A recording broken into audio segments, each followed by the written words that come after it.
Boa noite, começamos mais um Cultura Livre. E o Cultura Livre desta quarta-feira conta com a ilustre presença de Elane Fogaça, ela que é artesane, ilustradora e arquitete, nascida em Nova Olímpia, aqui no interior de Mato Grosso.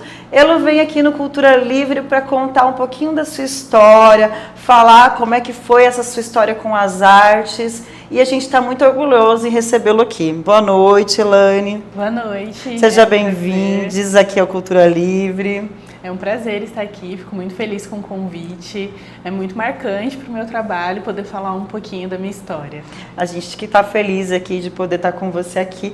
E conta um pouco pra gente como que a sua carreira inicia-se lá em 2017. É em 2017 que você começa a se identificar com as artes plásticas. Conta um pouco pra gente. Então, em 2017 eu lancei os meus primeiros trabalhos profissionalmente, né? Eu já pintava e desenhava desde criança, sempre adorei pintura. Fiz um curso de pintura em tela com 10 anos e daí em diante eu nunca parei. E aí em 2013 eu entro na faculdade de arquitetura, né? Porque na época a gente não tinha artes visuais aqui no Mato Grosso, porque a minha vontade era fazer artes visuais. Mas como a arquitetura era o curso que mais se assemelhava com o que eu queria fazer, eu sempre gostei muito de história também. Então eu fui para Barra do Bugres fazer arquitetura e lá na faculdade, já estava mais ou menos no meio do curso, eu comecei a vender pinturas e acessórios artesanais com cabaça, para daí ajudar nos custos da faculdade. Então foi assim que eu lancei as primeiras pinturas. Olha só que interessante. E conta pra gente também, porque você teve uma participação na segunda Expo Arte, né, na Unemate de Barra do Bugres. Então como que foi essa participação sua lá? A Expo Arte, ela é uma exposição de alunos, né, da Unemate, de estudantes, e ela foi idealizada pela professora Juliana De Martini, que trabalhava muito com esse estímulo da arte na universidade.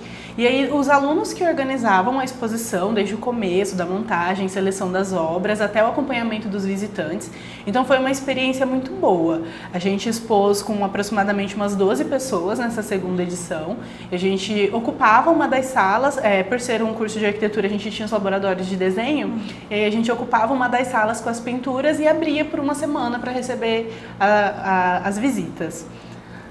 Muito bom. E, Elane, em 2018, você teve a sua primeira exposição, que é Vê e Enxerga, no Metade Cheio aqui em Cuiabá. Então, como que foi trazer a sua arte, e esse nome, né, Vê e Enxerga? Conta pra gente como que foi criar, né, fazer a própria curadoria dessas artes que você queria mostrar para o público. Nessa ocasião, eu tinha pintado muitos amigos, né? Retratei muitas pessoas que eram importantes na minha vida, inclusive quando a gente foi disponibilizar as obras, a maioria já tinha dono, porque eu fiz já como presente, como encomenda, e aí juntei esses trabalhos e desenvolvi a Vê e Enxerga. Dei esse nome por conta dos vários olhos, né, que eu tenho utilizado no meu trabalho, como uma forma de ampliar a visão, né, dos seres humanos. E aí eu dei esse nome e trazia algumas frases de reflexão, né, de se a gente consegue enxergar amores que são diferentes dos nossos, esse tipo de mensagem, tentando fazer as pessoas olharem quem é diferente também, né? A gente acaba dando protagonismo para artes muito clássicas, muito padronizadas. Então, a minha primeira exposição foi tentando quebrar isso, tentando trazer uma linguagem diferente, uma leitura diferente das pessoas. Muito bom. Também em 2018/2019, você trabalhou como curadora de museus, né? E lá no Museu Casa Borges, lá em Barra do Bugres. Como que foi? Conta pra gente essa experiência de estar lá como curadora. Então, essa experiência, ela é muito marcante na minha trajetória, porque eu já estava atrasada na universidade, né? Porque sou de uma família de classe baixa, então os meus pais me deram todo o suporte, mas com o tempo foi ficando pesado, o curso é longo, né? Era um curso integral, então eu precisava estudar de manhã e à tarde, não tinha muita opção para ajudar financeiramente. E aí eu já estava um semestre atrasada e surgiu essa oportunidade de trabalhar no Museu Casa Borges. O Museu Casa Borges, ele é um projeto que eu admiro muito. Ele foi desenvolvido, foi idealizado pelo professor João Mário Adrião, e ele criou esse projeto para a gente ocupar uma casa que foi comprada pela prefeitura, mas estava abandonada porque eles não tinham verbas para restaurar e para abrir um museu. Era uma casa da prefeitura para virar um museu. Só que na época, como a prefeitura não tinha verba, a casa ficou, né, fechada. E aí a gente juntou um grupo de alunos voluntários, inicialmente éramos todos voluntários, e aí a gente foi e limpou a casa, limpou o quintal. É uma casa, né, que deu tudo certo e o museu continua aberto. É uma casa histórica do início de Barra do Bugres. Barra do Bugres é uma das primeiras cidades de Mato Grosso, inclusive, né, e é uma das casas que era de um senhor de Poaia, que Barra do Bugres surgiu por causa da extração da poaia, que era uma planta e que era extraída aqui no Mato Grosso e mandada para a Europa para fazer remédio. E aí essa casa estava fechada, a gente limpou e começou a fazer exposições lá. Fazíamos inicialmente exposições de um dia e a casa do jeito que estava. A gente não tinha verba para pintar, não tinha como pagar pessoal para restaurar. E aí a gente começou a usar assim, foi fazendo exposições de um dia, depois a gente conseguiu fazer a exposição de uma semana, e aí o projeto foi crescendo. Hoje em dia conseguiu mais apoios financeiros e passaram uma lei municipal e o museu está instituído. Então a gente conseguiu abrir o primeiro museu de Barra do Bugres. Nossa, que história! Sim, foi incrível. Eu trabalhei lá 1 ano e meio e era de tudo, desde criar os ofícios para pedir apoio até montar a exposição, escolher as obras, fazer a expografia. Um grande laboratório, né? Sim, sim. Foi assim que eu descobri até que eu conseguiria aplicar arquitetura na cultura, né? Porque fazendo arquitetura, as opções não são limitadas, mas o mercado acaba sendo limitado, né? Então, se você quer fazer um nome, você precisa investir.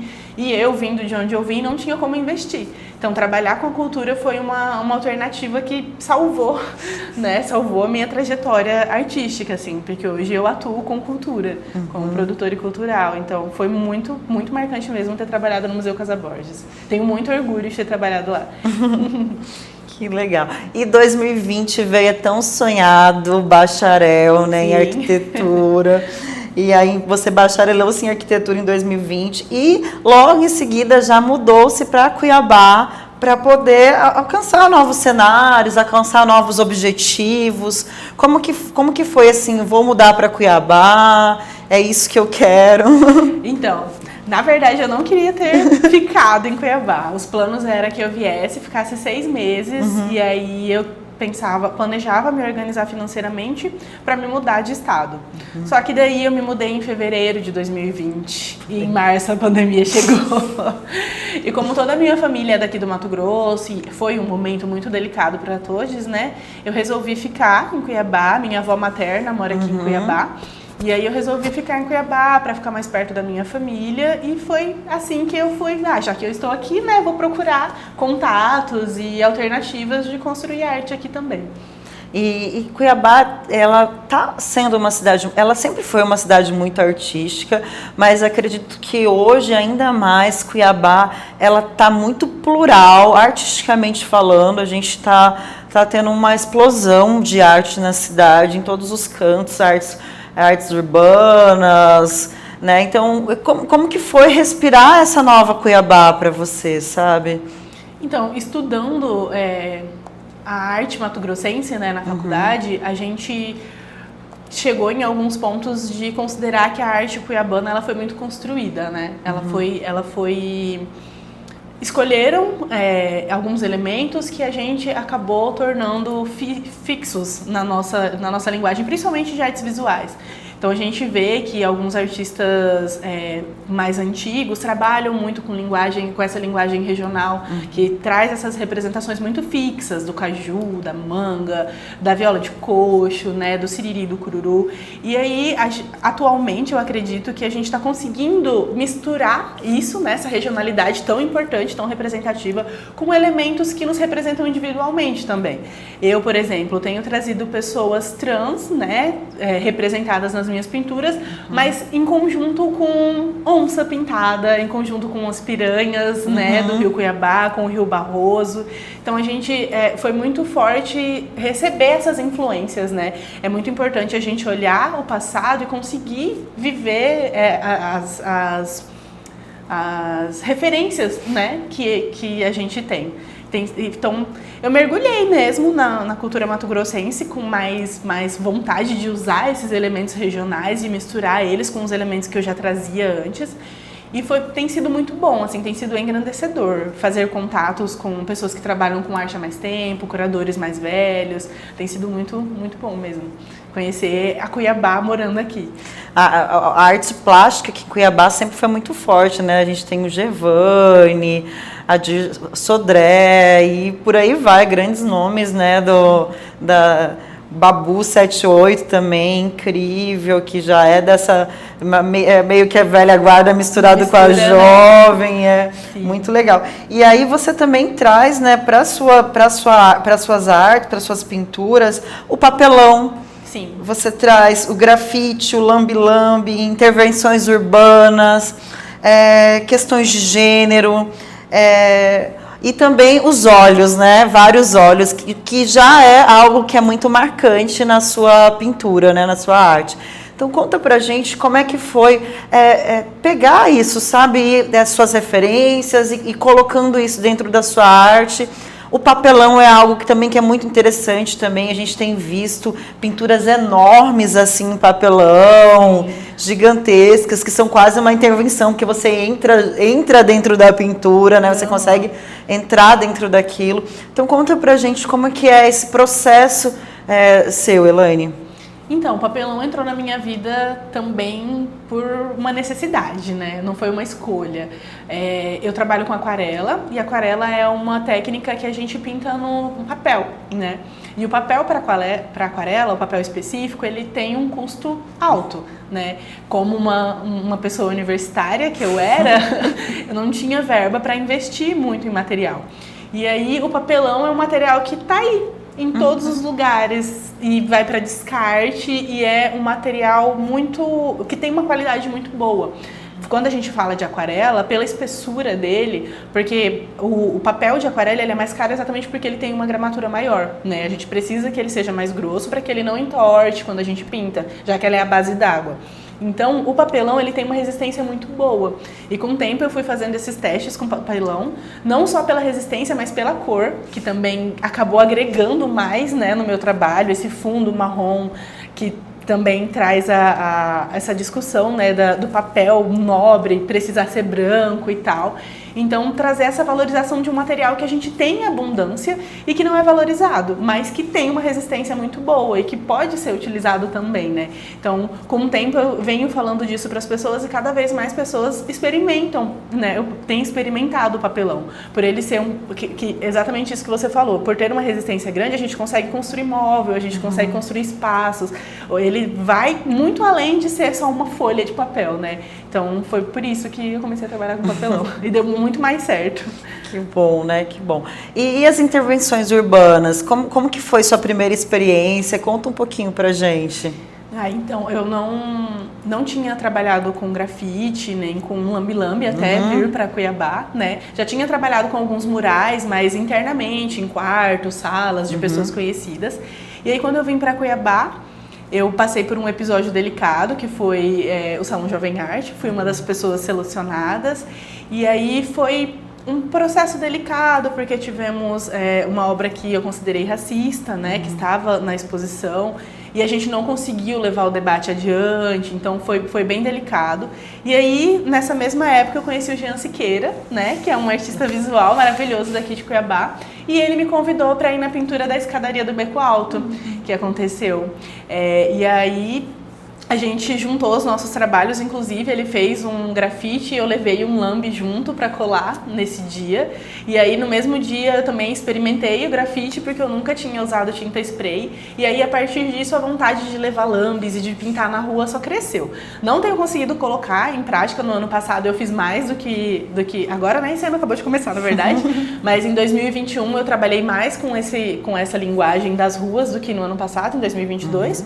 Mas é algo que eu quero desenvolver melhor, porque a arte de rua, ela nos toca porque ela tá ali para todo mundo, né? É muito maravilhoso que Cuiabá tenha esse costume das pinturas nos viadutos, das pinturas nas pontes, né? Nos lugares que são para todo mundo, que todo mundo passa. Que tem acesso a todos. Não é limitado, né? Porque trabalhando com curadoria, com expografia, a gente vê que os museus, por mais que eles sejam instituições para o povo, eles não acabam alcançando toda a população, né? E nem tô falando por conta das instituições, mas por conta do acesso à informação, que às vezes a pessoa está precisando trabalhar tanto que ela não consegue ter um tempo para parar e ir lá no museu. Se essa arte está na rua, ela está passando e ela está vendo, né? Então, levar arte para a rua é algo que eu quero muito fazer mais vezes. Muito bom. E a arte é política, né, Elane? Então, assim, o corpo é político, a arte é política. E aí você traz questões muito importantes, né? Que é a negritude, que é a questão de gênero, e tudo isso sobre esses olhos, sobre como é esse olhar para essas coisas, né? Então, esses vários olhos também podem significar como as pessoas olham para essas questões, Elane? Pode ser uma forma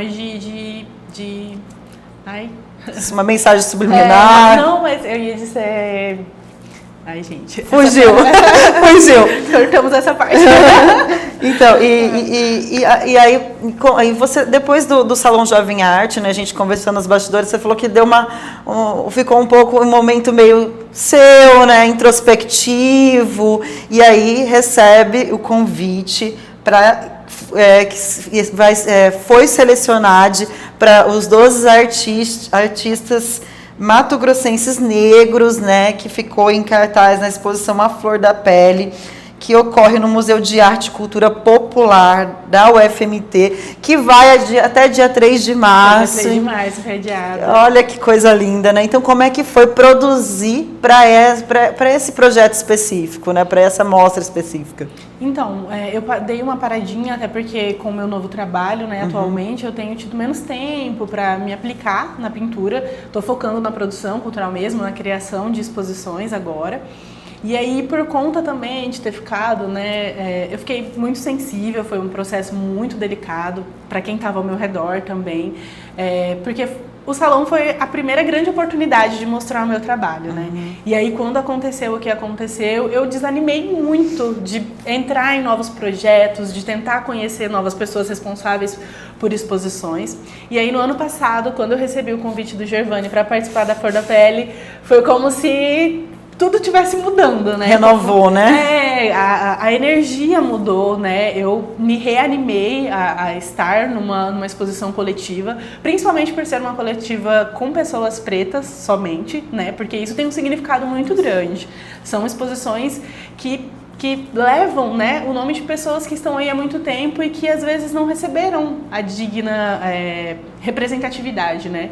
Então foi muito importante ter recebido esse convite e foi um processo muito bonito criar as obras que estão lá hoje. São obras que eu fiz exclusivamente para a Flor da Pele e foi muito tranquilo, assim, foram obras que vieram tranquilamente, eu não tive que me esforçar muito para criar, porque eu fiquei muito feliz com o convite, com a oportunidade, então foi muito tranquilo. Consegui levar referências que eu já tinha, né, para uma exposição tão significativa. E conta um pouquinho pra gente, você criou Daisy, né? Conta um pouquinho de história de Daisy, Amável Feroz e também Piranha, para o público entender um pouquinho da Elane aí. Então, lá no MACP, né, que estão essas três. Piranha é uma obra que representa uma pessoa trans que está nadando com piranhas, né? Algumas pessoas até questionaram por eu ter feito a água marrom, né? É uma coisa que me marca muito desde a infância, de rios barrentos, que não são rios sujos, são barrentos porque são barrentos, né? No Mato Grosso a gente tem um grande número de rios que tem uma água marrom, mas que é natural, é da natureza, não é porque eles estão sujos. Então eu representei Piranha desse jeito, né, que traz um pouquinho dos nossos rios, e é alguém livre que está ali à vontade nadando com piranhas que são vistas como animais ruins, ferozes, né, mas que se elas são respeitadas, eu acredito que elas não fazem mal, né, todos os animais que são considerados ferozes têm disso. Amável Feroz também é um ser que está em conjunto com uma onça pintada, e os dois seres estão em harmonia, estão ali, tanto que Amável Feroz é um nome que tenta representar isso, né? Tipo, é uma pintura amável, mas que também traz uma ferocidade, né? Porque a onça pintada, ela é considerada um animal feroz, mas se a gente lida bem com ela, ela tá quietinha lá na caixa dela, a gente ela não vai nos atacar por besteira também, a mesma coisa que com as piranhas. Já Daisy é uma obra mais forte, né, que eu representei uma mulher trans, e uma mulher trans em um lugar de divindade, né, que é um lugar que as pessoas trans não têm ao olhar da sociedade num geral, né. Nós nos vemos como divindades, mas a sociedade num geral não nos coloca nesse lugar, né. A divindade, ela ainda está limitada aos homens e às mulheres, ao binarismo. Então Daisy traz essa quebra, é uma pessoa trans e é uma pessoa trans num lugar de divindade. As velas, em conjunto com a obra, também em homenagem a todas as vidas LGBTQIA+, que a gente perde todos os dias, né? Então é uma obra muito forte, que traz uma representatividade muito, muito grande para mim. Sim. Você tocou num assunto que é muito, muito triste, né? Mato Grosso é o estado que mais mata transexuais, né? No Brasil, no mundo, se brincar. Eu não tenho essa estatística de mundo, mas acredito que sim. Então, assim, como é importante a gente ter esse olhar mesmo. E são pessoas, né? São seres amáveis, são pessoas, gente. É tão ruim a gente ter a vida ser ameaçada por você existir, né? Por você apenas existir. Sim, é muito delicado. É muito delicado. Aí você se emociona em falar de Daisy, né? Sim, com certeza.